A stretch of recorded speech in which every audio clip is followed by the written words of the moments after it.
तो आइए matrix multiplication को सीखते हैं। That is called matrix multiplication.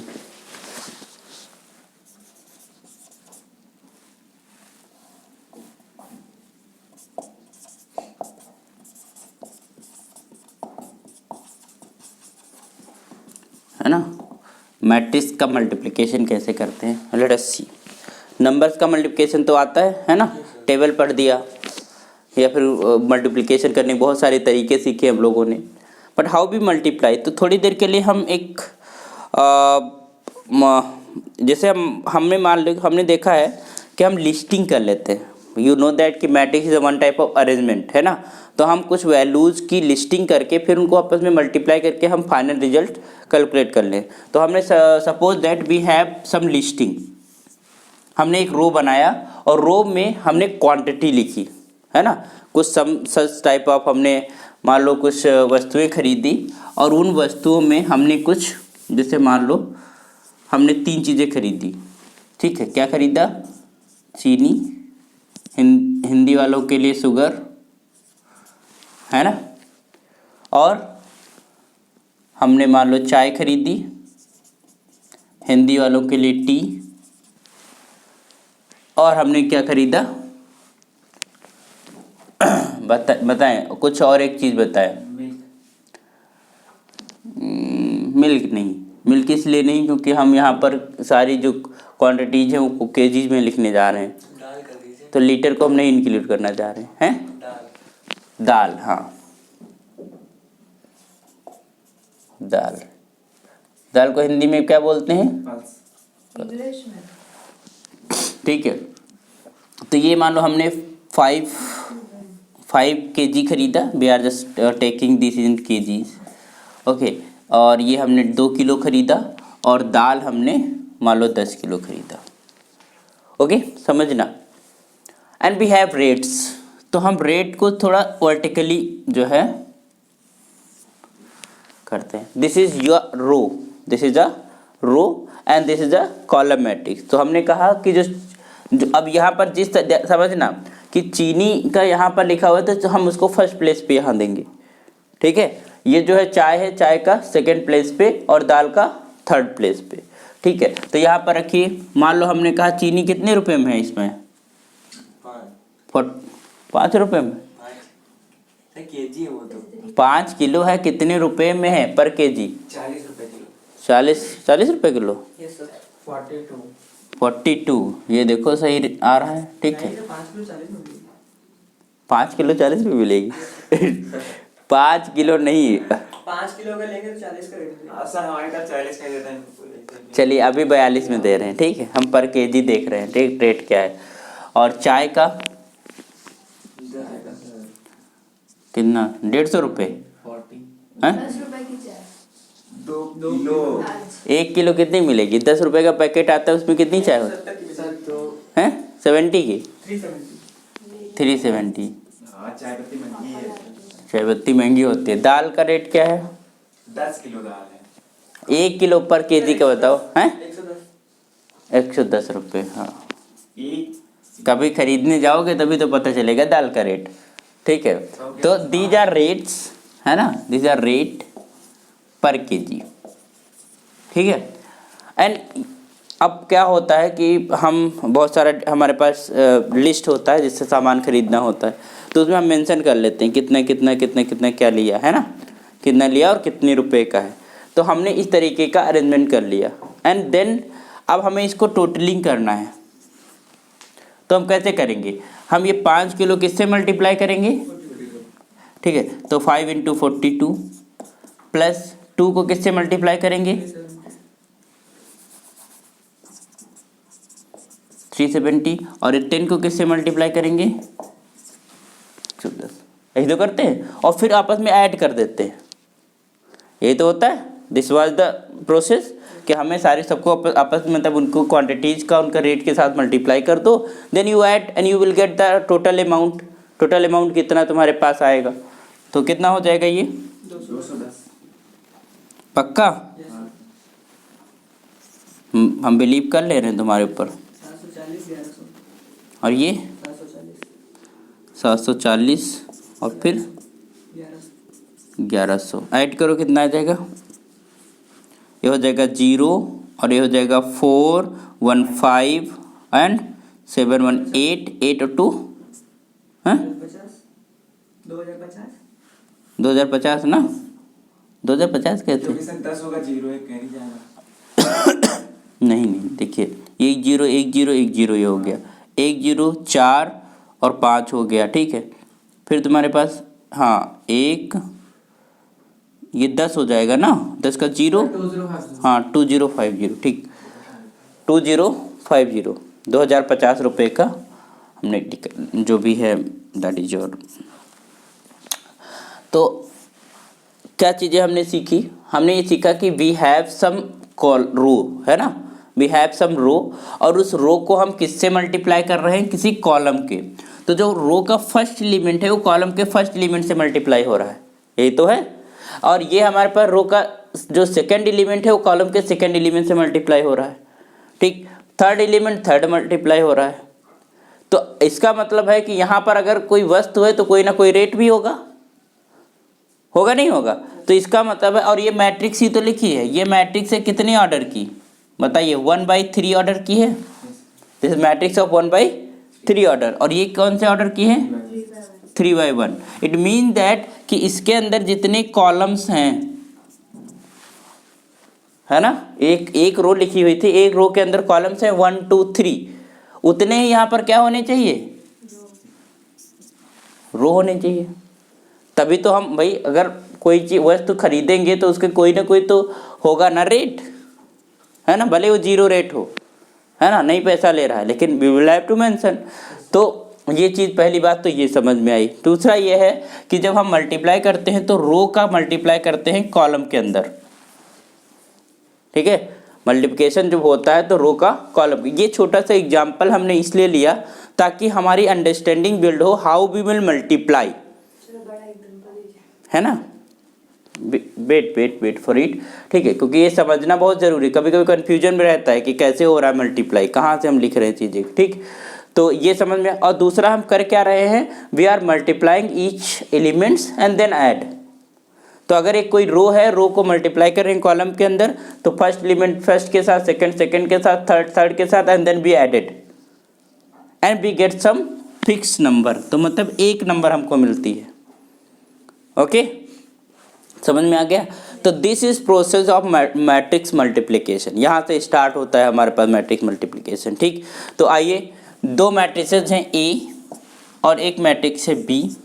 पहली बात तो ये समझना है कि वो एग्जिस्ट, मैट्रिक्स मल्टीप्लिकेशन एग्जिस्ट कब करेगा, ठीक है। तो अगर इसका ऑर्डर हमने कहा है m/p, तो इसका p/m, ठीक है, तो इसका हमने p/k मान लिया, वो सर p सेम लेना चाहिए, ठीक है। तो हमें जो जरूरी है वो क्या, इसका कॉलम और इसका row, it should be equal for,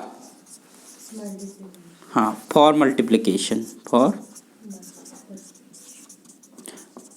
जैसे कि हमारे पास एडिशन के लिए ऑर्डर सेम होना चाहिए, उसी तरीके से मल्टीप्लिकेशन के लिए ये दोनों चीज़ें सेम होनी चाहिए, तभी मल्टीप्लिकेशन होगा, अदरवाइज आप मल्टीप्लिकेशन नहीं करोगे। दूसरी बात कैसे करते हैं, सपोज दैट एक हमने मैट्रिक्स लिया जिसका ऑर्डर है मान लो A11 A12 A21 A22, एक तो ये ऑर्डर हो गया। दूसरा एक हमने मैट्रिक्स लिया जिसका ऑर्डर लिया हमने B1 B21, ये हमने ले लिया।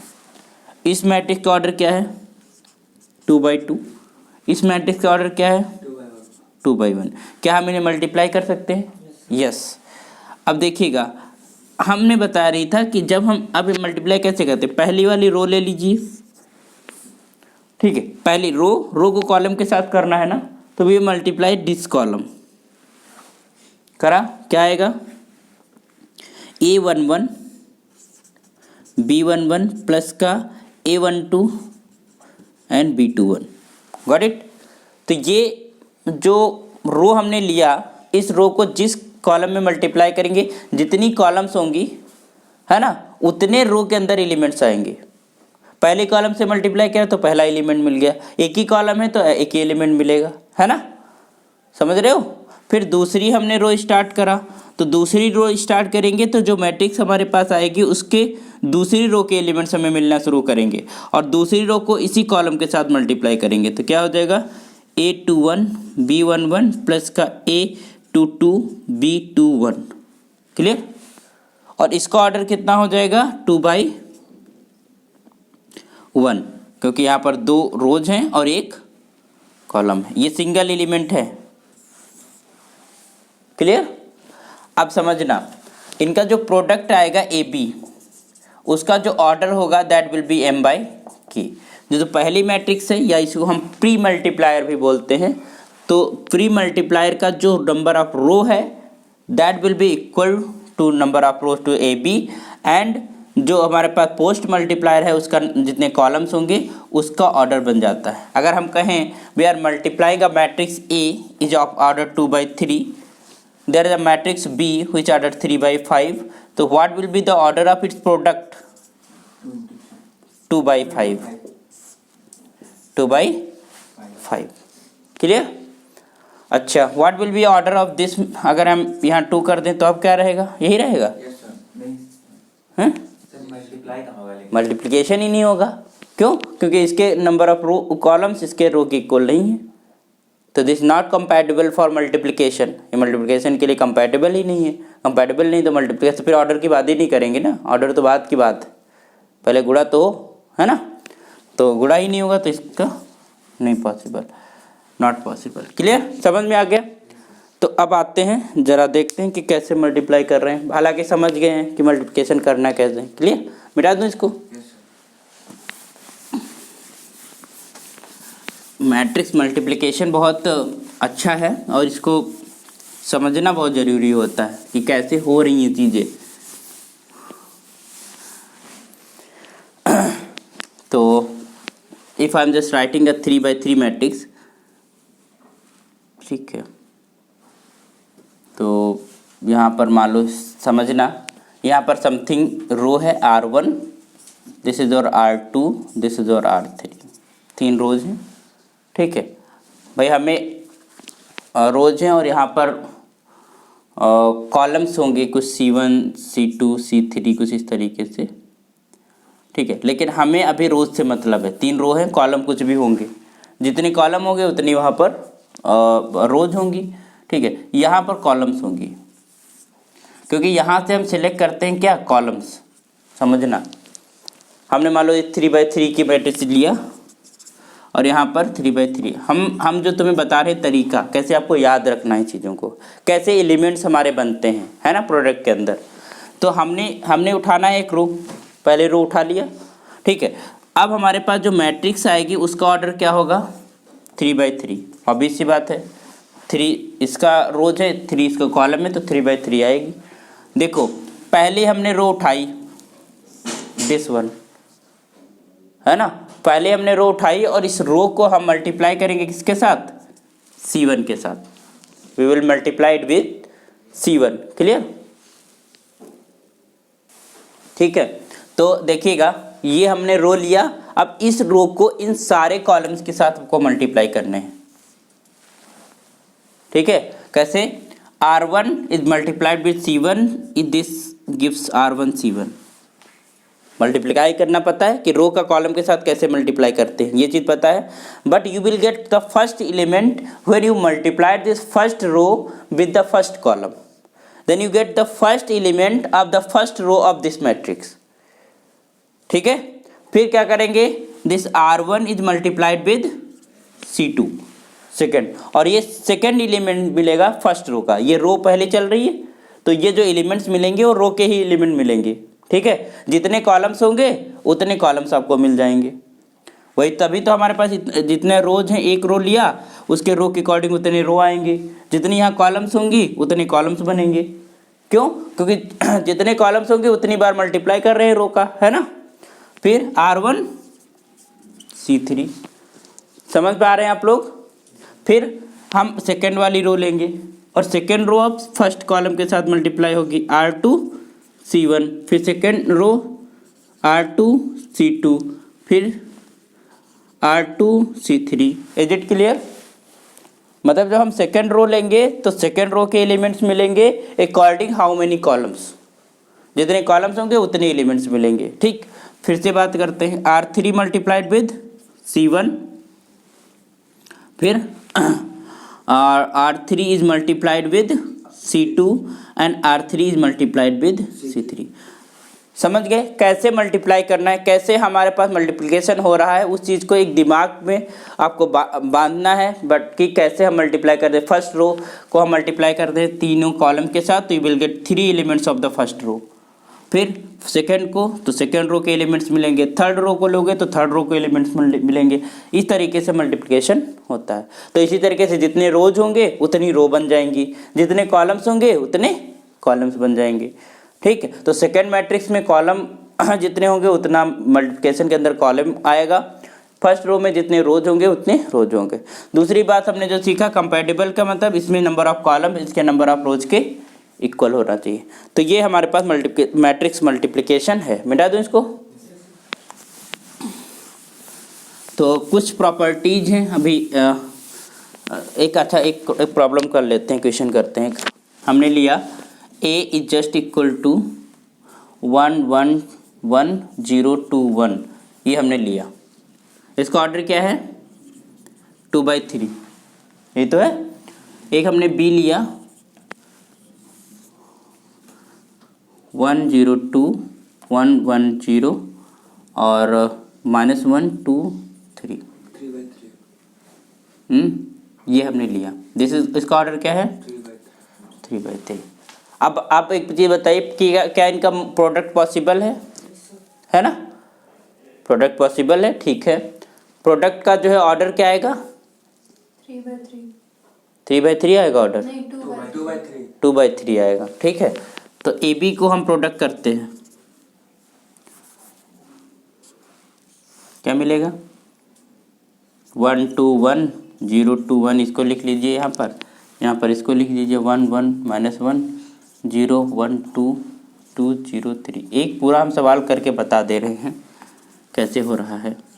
ये पहली रो है तुम्हारी, ये पहले कॉलम के साथ मल्टीप्लाई होगी, तो क्या आएगा, कैसे आएगा ज़रा देखिएगा। 1 का 1 के साथ होगा, दिस इज योर कॉलम, है ना। 1 का 1 के साथ तो 1 1 जा 1, फिर 2 का 0 के साथ तो 0 आएगा, और 1 का 2 के साथ तो 2 आएगा। पहला एलिमेंट आ गया जब हमने पहले रो को पहले कॉलम के साथ मल्टीप्लाई करा। ठीक, अब फर्स्ट रो को दूसरे कॉलम के साथ मल्टीप्लाई करेंगे तो 1 1 जा 1, 2 1 जा 2, 1 0 0, ये दूसरा एलिमेंट मिल गया। ठीक, फिर फर्स्ट ये माइनस का 1 हो जाएगा, ये 2 2 जा 4 और ये 1 3 हो जाएगा। समझ पा रहे हैं? फिर अब ये तो हमारे पास पहले रो के तीनों एलिमेंट मिल गए क्योंकि 3 कॉलम्स थे तुम्हारे पास। फिर दूसरी वाली रो ले लीजिए, दिस वन, इसको इससे मल्टीप्लाई करेंगे तो 0 2 0 0 1 2 2, क्लियर। फिर 0 1 0 2 1 जा 2 और 1 0, समझ पा रहे हैं? फिर सेकेंड रो का थर्ड कॉलम के साथ तो 0 और -1 0, 2 2 जा 4, 3 1 जा 3। ठीक, तो अब देखा जाए 2 रोज थे तो 2 रो आ गए तुम्हारे पास, यहाँ 3 कॉलम्स थे तो 3 कॉलम्स आ गए। तो कितना हो गया? 2/3। कितना बचा? ये 2 1 3 हो गया, ये 3 6, ये 2 2 7। समझ में आ गया? This is your matrix multiplication. किसी भी बच्चे को नहीं समझ में आए, बिल्कुल बहुत सिंपल है ना, बहुत ही सिंपल है कि हमें कैसे मल्टीप्लाई करना है और कैसे हमारे पास रिजल्ट आता है, कब मल्टीप्लिकेशन पॉसिबल है कब नहीं पॉसिबल है। ये क्लियर हो गया? ओके, तो this is your matrix multiplication. अगर मान लो हमसे कहा जाए कि BA निकालो, या तो हमने AB निकाला, तो ये प्री मल्टीप्लायर है और ये पोस्ट मल्टीप्लायर है, ये बाद वाला है और ये पहले वाला है, क्या BA पॉसिबल होगा? अब BA के लिए हमें देखना पड़ेगा कि B का कितना है 3/3 और इसका कितना है 2/3, है ना। तो जो पोस्ट मल्टीप्लायर है वो इस समय A है और ए का जो नंबर ऑफ रोज है वो है 2 और इसमें नंबर ऑफ कॉलम क्या है 3 जो कि इक्वल नहीं है, तो प्रोडक्ट ही पॉसिबल नहीं है। ठीक है, तो प्रोडक्ट ही पॉसिबल नहीं है तो ये बी ए निकलेगा ही नहीं। ए भी तो निकल आया बट बी ए निकलेगा ही नहीं। तो इसका मतलब ये है कि जैसे ए प्लस बी एडिशन की अगर हम बात करते थे तो एडिशन में क्या होता था कि A plus B is equals to B plus A, but matrix multiplication में ऐसा नहीं होता। ओके, मैट्रिक्स मल्टीप्लिकेशन में A B is not equals to B A, मतलब इन नॉट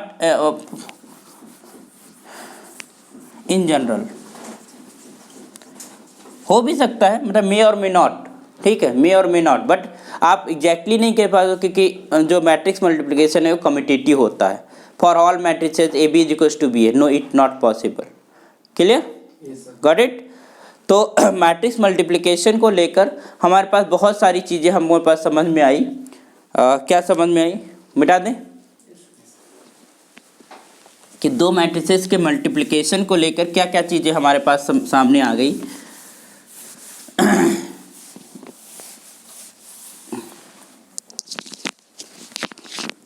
कोई भी हमारे पास ये नहीं पता उनका ऑर्डर क्या है, ठीक है। Let A and B are two matrices, हमने कोई भी दो मैट्रिसेस ले ली तो क्या चीज़ें आ गई। पहली सम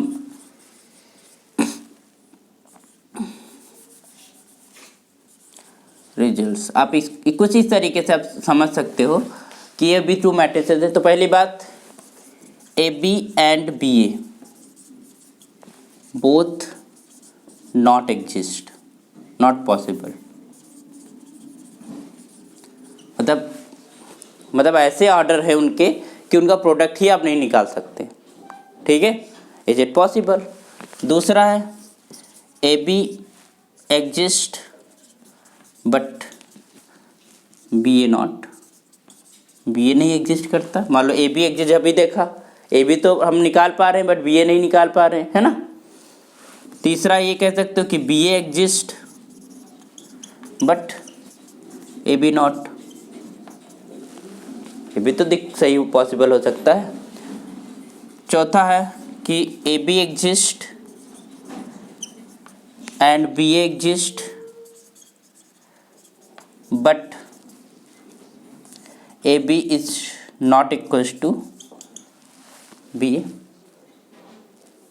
क्लियर, जरूरी नहीं कि वो इक्वल हो।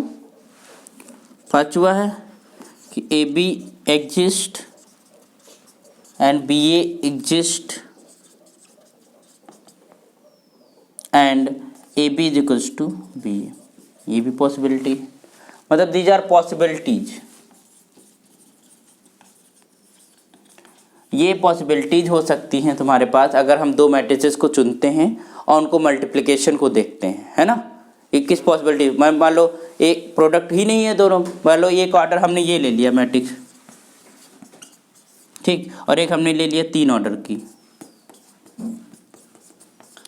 क्या इनको दोनों तरफ से प्रोडक्ट पॉसिबल है। तो 2/2 है और ये 3/3 है, ये है ए और ये है बी, तो ना ही ए बी तुम्हारे पास हम निकाल सकते हैं और ना ही निकाल सकते हैं भाई किसी भी तरीके ले लो, दो स्क्वायर मैट्रिक्स ले लो डिफरेंट ऑर्डर की, कभी उनका प्रोडक्ट पॉसिबल ही नहीं होगा किसी भी ऑर्डर से, है ना। बाकी और चीज़ें तो आप देख ही चुके हो। तो बहुत सारे केस ये भी पॉसिबिलिटी हो सकती है कि दोनों मैट्रिक्स का प्रोडक्ट पॉसिबल हो, A into B and B into A निकले, ठीक है, और दोनों इक्वल होने चाहिए, ठीक है, समझ में आ गया। तो कम्यूटेटिव नहीं होता, matrix multiplication is not commutative. ये जरा अब आते हैं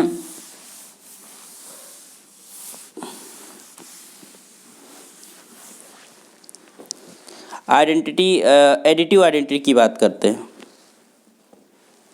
सॉरी मल्टीप्लिकेटिव आइडेंटिटी की। एडिटिव आइडेंटिटी तो जीरो होता है, वो तो देखा है ना। मल्टीप्लिकेटिव आइडेंटिटी क्या होता है, तो यू नो दैट का आइडेंटिटी मैट्रिक्स है हमारे पास, है ना, identity matrix you know that. तो अगर स्क्वायर मैट्रिक्स है या फिर मान लो कि हमारे पास अगर मैट्रिक्स ए है और इसका ऑर्डर है m/n, है ना। तो हमारे पास एक मैट्रिक्स है आइडेंटिटी मैट्रिक्स, जिसका ऑर्डर हम n बाई n ले सकते हैं, because identity matrix is always a square matrix, है ना। तो जिस भी ऑर्डर, तो क्यों हम n बाई n लेंगे, क्योंकि हमारे पास इनका प्रोडक्ट करना है ना, प्रोडक्ट, है ना।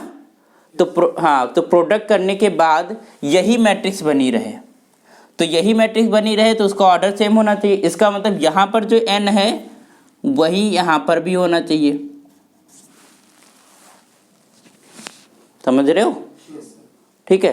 तो it should B m order का भी ले सकते हैं, सेम मैट्रिक्स बन सकती है, क्योंकि n तो कैंसिल, ये जो प्रोडक्ट होके मैट्रिक्स बनी, मान लो हमने कहा ये b मैट्रिक्स बनी, है ना, इसका ऑर्डर क्या होगा m बाई, इसमें रोज और इसका कॉलम m बाई n होगा। तो ये जो मैट्रिक्स अगर हम इसको मल्टीप्लाई कर रहे हैं, इधर से एक मैट्रिक्स हमको I मिल गई, जिसको हम A के साथ मल्टीप्लाई करेंगे, you will gate A again, मिलेगा नहीं मिलेगा। तो अगर हम राइट साइड में मल्टीप्लाई कर रहे हैं तो इसका जो कॉलम होगा उस ऑर्डर की मैट्रिक्स होनी चाहिए। अगर यही आइडेंटिटी मैट्रिक्स हम लेफ्ट साइड में मल्टीप्लाई कर रहे हैं, समझ रहे हो ना बात को, यहाँ पर m बाई n और यहाँ पर क्या होना चाहिए फिर m बाई m ऑर्डर की होनी चाहिए, तभी तो मल्टीप्लाई। अगर आइडेंटिटी को राइट में मल्टीप्लाई कर रहे हैं तो जितना कॉलम होगा उतने ऑर्डर की आइडेंटिटी मैट्रिक्स होगी। अगर उसको हम लेफ्ट साइड में मल्टीप्लाई कर रहे हैं, ठीक है, इसे प्री मल्टीप्लिकेशन बोलते हैं, उसे पोस्ट मल्टीप्लिकेशन बोलते हैं, तो हमारे पास जितना इसमें रो होगा उतने ऑर्डर की मैट्रिक्स होनी चाहिए, and then you again will get a matrix of order m by n। तो in this case we say this is the identity matrix, this is a called multiplicative identity for the matrix multiplication। जो identity matrix होती है उसको हम क्या बोलते हैं, multiplicative identity for the matrices. Clear, ठीक है, क्यों, क्योंकि दे गिव्स द सेम मैट्रिक्स। अगर कोई भी